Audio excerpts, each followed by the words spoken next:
အားလုံးပဲမင်္ဂလာပါရှင်ဒီကနေ့ကတော့2026ခုနှစ်ဇန်နဝါရီလ14ရက်နေ့ဖြစ်ပါတယ်ဒီကနေ့မှာတော့ထူးခြားသတင်းတွေမြောက်များစွာအောင်ဤဆောင်လာခဲ့ပါတယ်ကျွန်မသတင်းကောင်းစင်လေးတွေအရင်ဆုံးမျှဝေပေးချင်ပါတယ်ဒီနေ့သတင်းစာရှင်းလင်းပွဲတရက်ပြုလုပ်ခဲ့ပါတယ်ရှမ်းပြည်နယ်မြောက်ပိုင်းတီဘောမြို့နယ်မိုင်းရဲမြို့မှာဖမ်းဆီးရမိတဲ့မိုးရဲစေဝါးတွေနဲ့ပတ်သက်ပြီးတော့ပြုလုပ်တဲ့သတင်းစာရှင်းလင်းပွဲဖြစ်ပါတယ်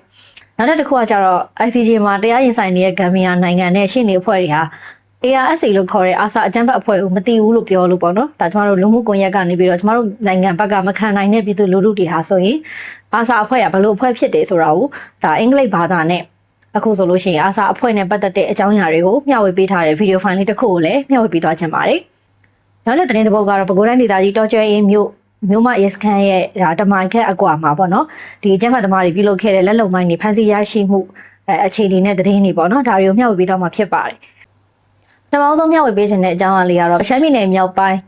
တီဘောမြို့နဲ့မိုင်းရဲမြို့မှာဖမ်းဆီးရမိတဲ့မိုးရဲစေဝါးတွေနဲ့ပတ်သက်ပြီးတော့ကျမတို့ပြည်ဦးလင်ဒါအနီးစခန်း45မှာရှိတဲ့နားနေဆောင်မှာသတင်းစာရှင်းလင်းပွဲတရက်ဒါပြုလုပ်ကျင်းပခဲ့လို့သိရပါတယ်ဒီကနေ့ဇန်နဝါရီလ14ရက်နေ့မနက်ခင်းပိုင်းမှာကျင်းပတာဖြစ်ပါတယ်ရှမ်းပြည်နယ်မြောက်ပိုင်းရဲ့မိုင်းရဲမြို့မှာဖမ်းဆီးရမိတဲ့ဒီနေရာဟာဆိုလို့ရှိရင်ပေါ့နော်မိုးရဲစေဝါးချက်လို့ရမှာအသုံးပြုတဲ့ပစ္စည်းတွေအများပြားရဲ့ပြီးတော့ဒီ online လိမ်လည်လောင်းကစားပြုလုပ်ရမှာအသုံးပြုတဲ့ဒီပစ္စည်းတွေလည်းအဲ့ဒီနေရာမှာဖမ်းဆီးရမိခဲ့တယ်လို့သတင်းစာရှင်းလင်းပွဲမှာအရှင်းလင်းပြုလုပ်ခဲ့တာဖြစ်ပါတယ်။နောက်26ခုနှစ်ဇန်နဝါရီလ9ရက်10ရက်17ရက်မှာတီဘောနဲ့မိုင်းရဲမြို့များအတွင်းမှာတင်စီရမိတဲ့ဓာတုပစ္စည်းတွေအပေါ်ခံမှန်းတွက်ချက်မှုတန်ဖိုးအရကျပ်1620ဘီလီယံခန့်တန်ဖိုးရှိစိတ်ကြွဆေးပြားတန်း810ခန့်ထုတ်လုပ်နိုင်မှာဖြစ်တယ်လို့လည်းအဲ့ဒီသတင်းစာရှင်းလင်းပွဲမှာရှင်းလင်းဖော်ပြသွားတာဖြစ်ပါတယ်။ဆိုတော့ဒီကနေ့ပြုလုပ်တဲ့သတင်းစာရှင်းလင်းပွဲအရာပေါ့နော်ဒီနိုင်ငံရဲ့တမိုင်းတစ်လျှောက်လုံးမှာမိုးရဲစေဝါဖမ်းဆီးရမိမှုအများဆုံးပမာဏဖမ်းဆီးရမိတာဖြစ်တယ်လို့ပြည်ထောင်ဝန်ကြီးဌာနကလည်းပြောကြားခဲ့တာရှိပါတယ်။အစရှင်းတဲ့ဘက်ကိုတက်ရောက်လာတဲ့ဒီတန်တမန်တွေမီဒီယာတွေ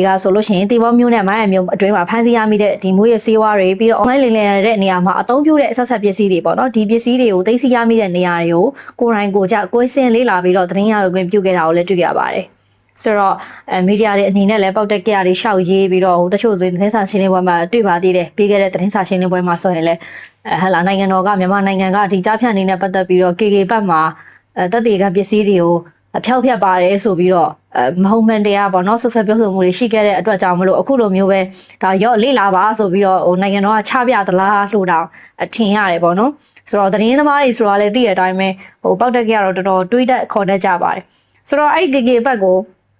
ဒီအဆောက်အဦတွေကကစားပေါ့နော်ဘာမှမကြံအောင်ဖျက်ဆီးတယ်ဆိုတာကနောက်ဒီနေရာတွေမှာထပ်ပြီးတော့ဒီလိုမျိုးတွေလူတွေရဲ့ဘဝပေါင်းများစွာကိုလိမ်နေတဲ့သူတွေထပ်ပြီးတော့မရောက်လာနိုင်အောင်လို့ဒီစံနမူနာအနေနဲ့ဒီလိုလုပ်ရင်ဒီလိုဆိုးကျိုးတွေရမယ်ဒီလိုလုပ်ရင်ဒီလိုတွေရလာတွေဖြစ်လာမယ်ဆိုတာကိုစံနမူနာအနေနဲ့ပြသခြင်းတဲ့အတွက်ကြောင့်လို့ဖျက်ဆီးတယ်လို့တော့နိုင်ငံတော်ကသတင်းထုတ်ပြန်ထားတွေ့ရတယ်ဆိုတော့အမှန်တကယ်လည်းအဲ့ဒီရည်ရွယ်ချက်ကကောင်းမှန်ပါတယ်တကယ်လည်းရှိတင်နေတဲ့အနေအထားတွေမဟုတ်ပါဘူးဒါဆိုတော့နောက်တစ်ချိန်ကျလို့ချင်းအဲ့ဒီအဆောက်အဦပေါ်မှာလေအဲ့ဒီအဆောက်အဦပေါ်မှာလူတွေကိုကြားဖြန့်ဂိုင်းတွေကဘလို့လိန်တာ online လိန်တဲ့ဂိုင်းတွေကဘလို့မျိုးလိန်သွားတာအဲ့ဒီအဆောက်အဦတွေအဲ့ဒီနေရာတွေမှာဆိုပြီးတော့ဒါလူတွေရဲ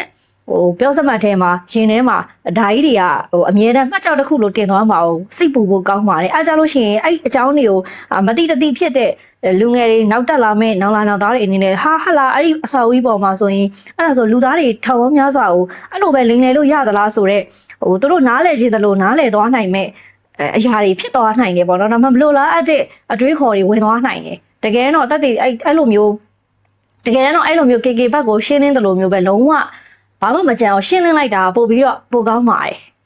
အခုကတော့ဒါ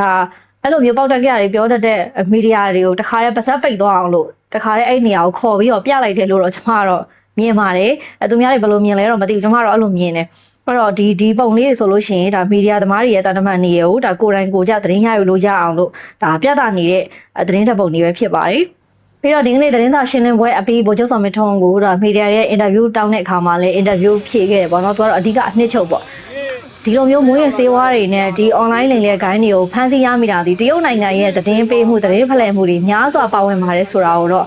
သူကတီးတက်နှုတ်အနေနဲ့သူထုတ်ဖော်ပြီးတော့ပြောကြားသွားတာတွေ့ရပါတယ်ရှင်တရုတ်နိုင်ငံအနေနဲ့ဒီလိုမျိုးတရားမဝင် online လိမ်လည်ဂိုင်းတွေကိုဒါဖော်ထုတ်ဖမ်းဆီးတဲ့နေရာမှာမြန်မာနိုင်ငံထက်တကယ်ကိုနှက်နှက်ရှိုင်းရှိုင်းပူးပေါင်းပါဝင်ဆောင်ရွက်နေရလို့သိရပါတယ်အခုဆိုလို့ရှိရင်လည်းအဲ့ဒီနေရာဟာလွန်ခဲ့တဲ့ ဟိုလောက်ကတော့ကျမတို့သတင်းလေးတွေကြားလိုက်မိတယ်အဲ့နေရာမှာ SSPB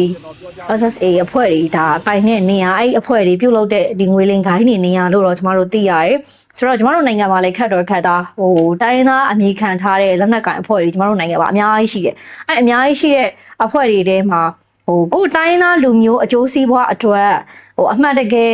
်ဟိုလှုပ်ချင်ကင်ရင်လို့ကိုဒေတာဖွံ့ဖြိုးတိုးတက်ရေးအတွက်ကိုတိုင်းရင်းသားလူမျိုးတွေဒီထက်ပိုပြီးတော့ဟာလာဖွံ့ဖြိုးတိုးတက်ဖို့အတွက်စိတ်ရင်းစေတနာမှန်မှန်ကန်ကန်နဲ့လှုပ်တဲ့တိုင်းရင်းသားအဖွဲ့အစည်းတွေပေါ့နော်ဒီလက်နက်ကိုင်အဖွဲ့အစည်းတွေဆိုတော့တော်တော်ရှားပါတယ်လက်ချိုးတောင်ကြီးလို့ရပါတယ်ဒါပေမဲ့များသောအားဖြင့်ဘယ်လိုလူတွေများလဲဆိုရင်လူဦးရေတွေစုလိုက်တယ်ပြီးရင်လက်နက်တွေတက်ဆင်လိုက်တယ်ပြီးရင်နောက်ွယ်မှာဒီအဖွဲ့တွေကိုလာစားပေးဖို့တို့စားနပ်ရိက္ခာပေးဖို့ထောက်ပံ့ဖို့ပေါ့နော်ဒီအဖွဲ့တွေကိုထောက်ပံ့ဖို့နောက်မှာဟိုတထေးတွေတရားမဝင်လုပ်ငန်းလုပ်တဲ့တထေးတွေဒါတွေကိုဘက်ကထားလိုက်တယ်ထားပြီးတော့ဘာလုပ်လဲဆိုတော့အဲ့ဒီအားနဲ့ပဲဒီဟာလာလောင်းကစားယုံတွေမှာအဆောင်အနှီးလောက်တာမျိုးပြီးရင်အကျွေးတောင်းပေးတာမျိုးပြီးလို့ရှိရင်လည်းအခုလိုမျိုးပေါ့နော်ဒီငွေလင်ခိုင်းတွေအတွက်ကိုလုံခြုံရေးယူပေးတယ်ဟာလာဒီခိုင်းတွေဟိုရှင်သာရက်တီနာအောင်နေ့စဉ်နဲ့မျှအဆင်ပြေပြေဆောင်ရွက်နိုင်အောင်ဘေးကနေပြီးတော့နှီးပေါင်းစုံနဲ့ကူညီပေးနေရမျိုးတွေဒီလိုတွေလုပ်တဲ့သူတွေရှိတယ်ပြီးရင်လက်နက်ကင်ပြီးတော့ဟာလာစက်ကြီးကောက်တာတွေရှိတယ်လူသစ်စုဆောင်းတာတွေရှိတယ်ပြီးရင်တရားမဝင်လုပ်ငန်းတွေမျိုးစုံလုပ်တာတွေရှိတယ်ပြီးရင်အထူးသဖြင့်ကတော့အလုပ်ဆုံးကတော့ဒီမွေးရစေးပဲမွေးရစေးဝါးတွေချက်လုပ်တယ်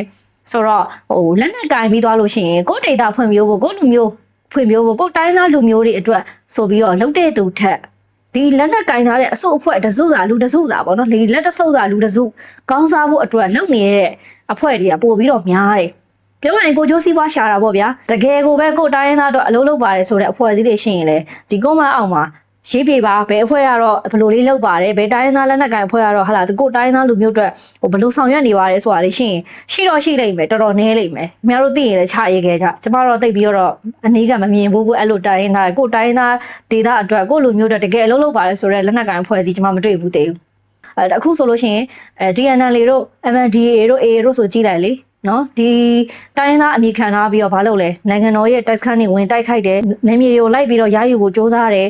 ်ပြီးတော့လည်းအခုဘလို့ရလက်တွေရနေလဲဆိုတာလေဒါအားလုံးအမြင်ပဲဆိုတော့သူတို့အင်အားကြီးထွက်လာတဲ့အခါမှာတိုင်းပြည်ကိုဘလို့ဒုက္ခပေးလဲတိုင်းပြည်ရဲ့တည်ငြိမ်အေးချမ်းရေးတွေကိုဘယ်လောက်ထိဖျက်ဆီးလဲဆိုတာအခုဒါလက်တွေ့မျက်မြင်သက်သေပဲအေးဆိုလို့ရှိရင်လည်းလုံးဝမိုးရကုန်တယ်လုံးဝမိုးရစေးဝါးနဲ့ပတ်သက်ပြီးတော့တကယ်ကိုအကြီးသားထုတ်လုပ်နေတဲ့အဖွဲ့တွေဖြစ်တယ်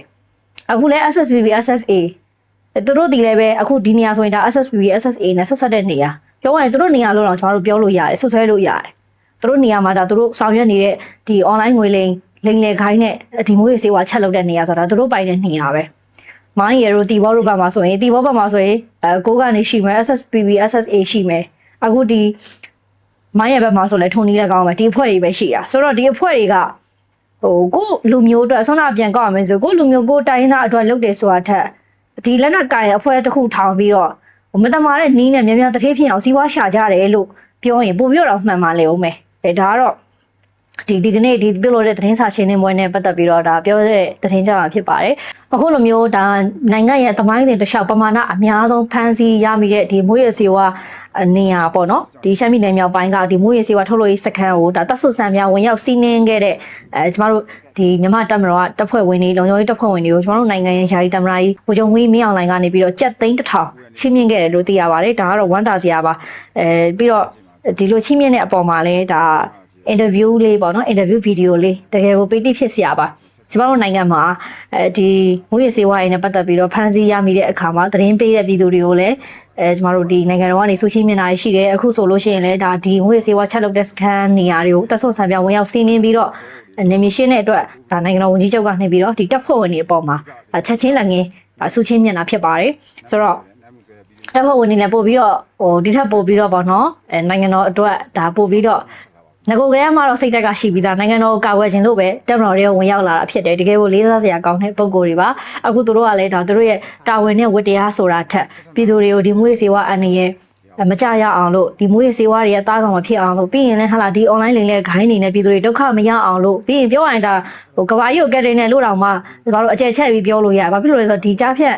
ဒီတရားမဝင်ငွေလိမ်ခိုင်းတွေကသူကတကဘာလုံးလှည့်လိမ်နေတဲ့လူတွေကိုတကဘာလုံးလှည့်ပတ်ပြီးလိမ်နေရဖြစ်တဲ့အတွက်ကြောင့်ဒီငွေလင်ကိုင်းတွေကိုနေရာတွေကိုဖမ်းမိခြင်းဒီဒါကဘာကြီးကိုကဲတင်တာနဲ့တူတူပ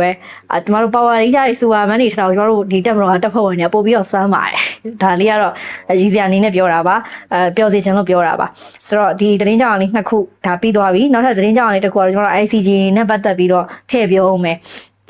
ကျမရဲ့မယိုးနိုင်တဲ့သတင်းတွေထဲကတစ်ခုပေါ့နော် ICJ နဲ့ပတ်သက်ပြီးတော့ကျွန်မနေ့စဉ်ပြောပြဖို့ရှိပါတယ်ဒီကနေ့ဗာပြောချင်တာလဲဆိုအဲ့ ICJ အဖွဲ့ကဒီတရားစွဲဆိုတဲ့ဂမ်ဘီယာနိုင်ငံကအပါအဝင်ပေါ့နော်သူတို့ငှားထားတဲ့သူတို့ခေါ်လာတဲ့ရှေ့နေဆိုတဲ့လူတွေက ARSC လို့ခေါ်တဲ့အာဆာအကြမ်းဖက်သမားတွေကိုဘာမှမသိဘူးအဲ့တော့မသိတော့သိပါစေဆိုတဲ့စိတ်နဲ့เนาะကျမတို့ဒီမြန်မာနိုင်ငံတွင်းမှာရှိတဲ့ဒီ ICJ ကျမတို့တရားရင်ဆိုင်တာကိုတောက်လျှောက်စောင့်ကြည့်နေတဲ့ကျမတို့ဒီတက်မတော်ကိုချစ်တဲ့သူတွေနိုင်ငံကိုချစ်တဲ့သူတွေကအခုဒီနေ့မှာဗီဒီယိုဖိုင်လေးတစ်ခုမျှဝေပေးလာပါတယ်အဲ့ဖိုင်လေးကဘာလဲဆိုရင်အချိန်9မိနစ်စာလောက်တော့ရှိပါတယ်ကျွန်မအခုဒီပြသထားမယ်ပေါ့နော်ဆိုတော့အဲ့ဒီဗီဒီယိုဖိုင်အရာဆိုရင်sorry အာရီဗျနိုင်ငံမှာအဲ့ဒီဗီဒီယိုဖိုင်ထဲမှာဆိုရင်အာဆာအကြမ်းဖက်အဖွဲ့ရဲ့ခေါင်းဆောင်ဦးစီးပြီးတော့ဒီမောင်တော်မြို့နယ်ရခိုင်ပြည်နယ်ဘူးတီတောင်မောင်တော်မြို့နယ်ကင်းချောင်းရွာအရှိဘမေယူတောင်ကျောမှာဒါလေးဝက်စကန်တိဆောက်ပြီးတော့လက်နက်ကိုစီနဲ့စီရေးလေ့ကျင့်နေတဲ့မှတ်တမ်းဖြစ်ပါတယ်9မိနစ်စာဒီဗီဒီယိုဖိုင်လေးပေါ့နော်အဲ့တော့ ARSC လို့ခေါ်တဲ့အာဆာအကြမ်းဖက်အဖွဲ့ရခိုင်ပြည်နယ်ကိုရယူပြီးတော့မွတ်စလင်များသာအသက်ရှင်ရမည်အာရကန်နိုင်ငံထူထောင်ရမယ်လို့ကြွေးကြော်နေတဲ့အထောက်အထားတစ်ခုလည်းဖြစ်ပါတယ်အဲ့တော့ဘာသာရေးနဲ့ပတ်သက်ပြီးတော့ဟာလာဗုဒ္ဓဘာသာဘုန်းတော်ကြီးတွေကပဲဒီလူမျိုးတွေကိုဒီဘင်္ဂလီတွေကိုလူမျိုးတုံးတက်ဖြတ်နေရလားဒါမှမဟုတ်လို့ရှိရင်ဘသူတွေကဘာသာရေးကိုအစွန်းရောက်နေရလဲဆိုတာဒီဗီဒီယိုဖိုင်ကိုကြည့်လိုက်ရင်ပို့ပြီးတော့ရှင်းလင်းသွားပါလိမ့်မယ်နော်အဲ့တော့သူတို့မနေ့ကတော့သုံးနှုံးသွားတယ်ဒီတကူဆရာတော်ဖျားကြီးနဲ့အရှင်ဝီရသူကိုသူတို့သုံးနှုံးသွားတယ်ဗုဒ္ဓဘာသာကြီးအစွန်းရောက်ဖုံးတော်ကြီးလို့သူတို့သုံးနှုံးသွားတယ်အဲ့တော့ကျမတို့ငိမ့်ချမ်းတဲ့ဒီဗုဒ္ဓဘာသာကတကယ်ပဲအစွန်းရောက်တာလားဒါမှမဟုတ်လို့ရှိရင်ဘယ်ဘာသာကတကယ်အစွန်းရောက်ပြီးတော့ဒီလိုအကျန်းဖတ်လုပ်ရက်တွေလုပ်နေတယ်ဆိုတာဒီဗီဒီယိုဖိုင်တက်တည်ပဲကျမဒီလိုပြောလို့တခြားဘာသာတစ်ခုခုကိုစော်ကားခြင်းနဲ့စိတ်ကျမမှာမရှိပါဘူးဒါပေမဲ့အမှန်တရားတစ်ခုကိုကျမဒီကနေ့နိုင်ငံနဲ့ပတ်သက်ပြီးတော့ဖြစ်တည်နေတဲ့အဂုဏ်သိက္ခာတရက်အရာကျမချပြခြင်းဖြစ်ပါတယ်ငြိမ်းချမ်းစွာနေထိုင်ရတဲ့ဘာသာတရားအားလုံးကိုဒီနေရာမှာလေးစားပါကြောင်းလည်းပြောလိုပါတယ်ရှင်နောက်ဆုံးသတင်းကြောင်းလေးတစ်ခုကတော့ကျမတို့ပြီးခဲ့တဲ့ရက်ပိုင်းတော့ပေါ့နော်ဒီပဲခူးတိုင်းဒေသကြီးတော်ကျွဲအင်းမြို့ကိုဒါအကြမ်းဖက်သမားတွေဝင်ရောက်တိုက်ခိုက်တယ်ဆိုတဲ့သတင်းလေးတော့အားလုံးသိပြီးဖြစ်ပါလိမ့်မယ်အခုတော့တော်ကျွဲအင်းမှာတော်တော်လေးတော့ကျမတို့ဒီတက်မတော်ကနေပြည်နေပြည်ရှင်းလင်းဝင်ရောက်တာတွေလှုပ်လာပြီဆိုတော့ဒီကနေ့မှာဆိုလို့ရှိရင်လည်းဒီတော်ကျွဲအင်းမြို့ရဲ့တော်ကျွဲအင်းမြို့မှာရှိရပေါ့နော်ဒီမြို့မှာရဲစခန်းနဲ့တမိုင်ခန့်မြောက်ဖက်တမိုင်ခန့်အကွာပေါ့နော်ရန်ကုန်မန္တလေးလမ်းဟောင်းမိုင်းတဲ့အမှတ်112မြင်းဆောင်ခွန်အနီးမှာရှိတဲ့တပိတ်တရားရဲ့အောက်မှာအဲ့ဒီတန်ပေါင်နေချားမှာလက်လုံမိုင်းတွေအများကြီးတွေ့ရတယ်အဲ့လက်လုံမိုင်းတွေကဘာတွေနဲ့လှုပ်ထားလဲဆိုလို့ရှိရင်ကျွန်တော်တို့စီထဲ့တဲ့9ကာလန်ပုံအဝါကြီးတွေမြင်ဘူးကြပါလိမ့်မယ်အဲ့ဒီပုံအဝါကြီးတွေနဲ့သူကဒီပလတ်စတစ်ပုံအဝါရောင်ပုံ18ပုံအဲ့18ပုံရဲ့ပြီးရင်ဝါဂျိုးဂိုက်200ရဲ့ပြီးရင်စိုက်ကယ်ဘက်ထရီတစ်လုံးရဲ့ကိုအလုံးရိုးကြီးတစ်ဖက်ဝင်တွေကဒါလက်အုပ်မှုရယူပြီးတော့အသိစိတ်ရမိခဲ့တာဖြစ်ပါတယ်ဒီမိုင်းနေတာပောက်ကွဲသွားမယ်ဆိုရင်တေးကြတဲ့အဲ့ဒီတရားကြီးလည်းကျိုးမှာပဲကျမတို့ပြီးခဲ့တဲ့ကာလမှာစင်ကူးမတရားဘက်မှာလိလာခဲ့တဲ့ဇရက်ကွင်းတရားလို့ပဲသူတို့ကလည်းအဲ့တရားကြီးကိုဒါဖောက်ဖို့ကြံစီနေတဲ့သဘောဖြစ်ပါလိမ့်မယ်။ငါကဲအဲ့တရားကြီးတော့ကြိုးစားမယ်ဆိုရင်ရန်ကုန်မန္တလေးလမ်းဟောင်းမှာကျမတို့ပြည်သူတွေကုန်နေရင်ကြီးတွေဘယ်လိုခီးသွားကြမလဲ။အဲ့ကုန်နေကားကြီးတွေခီးမသွားနိုင်ဘူးဆိုတဲ့အခါကျရင်ကျမတို့ဒီထက်ပို့ပြီးတော့ကုန်စင်းလုံးတွေတက်မှာပေါ့အခုတော့မှအကြောင်းမျိုးနဲ့တော့မှကျမတို့ကုန်စင်းလုံးတွေကြီးမြင့်နေတဲ့ထန်တွေကိုပြည်သူတွေခံစားနေရတာအဲ့လိုမျိုးလမ်းမဆက်သွယ်ရေးတာပို့ပြီးခက်ခဲသွားမယ်ဆိုရင်ပို့ပြီးတော့ကုန်စင်းလုံးတွေတက်မှာပေါ့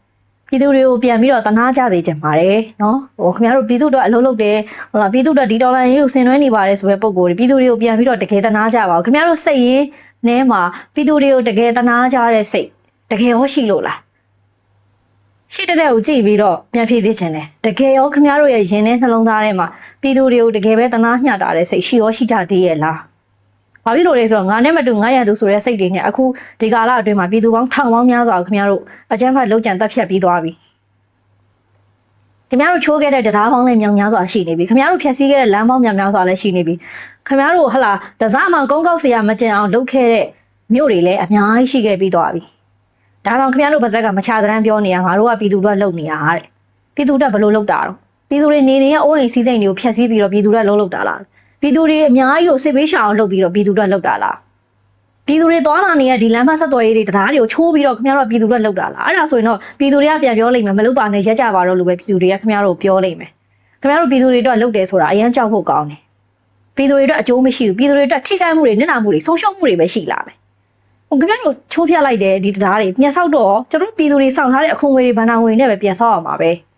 ကျွန်တော်ပြည်သူတွေပဲထပ်ပြီးတော့အပင်ပန်းခံပြီးတော့ကျွန်တော်တို့စီရတဲ့ဒီဘဏ္ဍာငွေတွေနဲ့ပဲပြန်ဆောက်ရမှာပဲနိုင်ငံတော်ဒီဆောက်ရဒီလိုပဲပြန်သွားရမှာပဲကိုခင်ဗျားတို့တရားအကြီးတစင်းချိုးလိုက်တယ် AR မြေကိုတရားရုံခင်ဗျားတို့ချိုးလိုက်တယ်ပြန်ဆောက်ရင်ဘယ်ပတ်စံနဲ့ပြန်ဆောက်မလဲ ဒီနိုင်ငံတော်မှာရှိနေတဲ့ဒီပြည်သူတွေရဲ့အခွန်ငွေတွေနဲ့ပဲကျွန်တော်တို့ပြန်ဆောက်ရမယ်အဲ့တော့တခြားဒီထက်ပိုပြီးတော့ပညာရေးတွေကျန်းမာရေးတွေပိုကောင်းအောင်မလုပ်နိုင်တော့ဘူးဒီပြန်လဲဒီဆောက်ရေးမှာပဲဒီငွေတွေကပြန်သုံးနေရတဲ့တင်ကိုပဲကျွန်တော်တို့နိုင်ငံကြီးကလုံးလက်ချလဲရိုက်နေတယ်အဲ့တော့ကျွန်တော်တို့ပြည်သူတွေကိုအမှန်တကယ်စိတ်စီရနာရှိတယ်။နော်ပြည်သူတွေကလူမှုစီးပွားဘဝတွေပိုပြီးဖွံ့ဖြိုးတိုးတက်စေခြင်းနဲ့ပြည်သူတွေကိုဒီထက်ပိုမိုကောင်းမွန်တဲ့ပညာရေးစနစ်တွေပေးခြင်းနဲ့ကျန်းမာရေးစနစ်တွေပေးစေခြင်းနဲ့ဆိုရင်ခင်ဗျားတို့တိုင်းပြည်ရဲ့ပစ္စည်းတွေကိုဖျက်ဆီးနေရရက်ကြပါတော့။ပြည်သူတွေရဲ့အိတ်ကတ်တွေကပတ်စံတွေကိုလူယူနေရတယ်ရက်ကြပါတော့လို့ကျွန်တော်ဒီရုပ်တံလေးနဲ့ပြောချင်တဲ့ဒီနေ့သတင်းစီစဉ်လေးကိုညှိနှိုင်းကြပါတယ်။အားလုံးပဲမင်္ဂလာရှိတဲ့ညချမ်းလေးကိုပိုင်ဆိုင်နိုင်ကြပါစေ။နောက်ရက်တွေမှာလည်းအခုလိုပဲပေါ့နော်ထူးခြားတဲ့သတင်းကြောင်းရာတွေအများကြီးကိုယူဆပြီးတော့ထပ်လာခဲ့ပါအောင်မယ်။ကျွန်မသဇင်ဦးပါရှင်။